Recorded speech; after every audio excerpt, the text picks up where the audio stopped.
Hello everyone and welcome back to our YouTube channel. And if you are trying to contact Temu's customer service, whether by phone or by their chat feature, this video will walk you through the process step by step. So let's get started. First of all, open the Temu app on your phone and make sure that you are logged into your account to access the support options. Tap on your profile icon, which is usually on the bottom of the screen, and once you have opened your profile, search for the option saying support, which is usually located at the side of the setting gear. So click on it and look for the contact us section. This is where you will find the available contact methods. So click on it.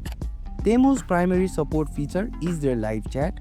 Tap on the chat button and you will be connected to their virtual assistant. Start typing your questions or issues on the bottom type box. If the assistant can't resolve it, you will be directed to a live agent. For example, you can ask, how do I track my order, or how can I process a return? The chat agent will guide you through the steps. Currently, Temu focuses heavily on chat support, but if you are looking to contact them by phone, you can check the help center for an updated customer service phone number.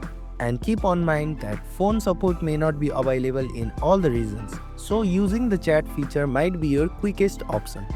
And that's it. Whether you're using Temu's chat feature or trying to find a phone contact, these steps should help you to get the support that you need. And if you found this video helpful, please don't forget to like, share and subscribe to our YouTube channel. Thank you for watching and I'll see you guys in the next video. Good luck with your shopping.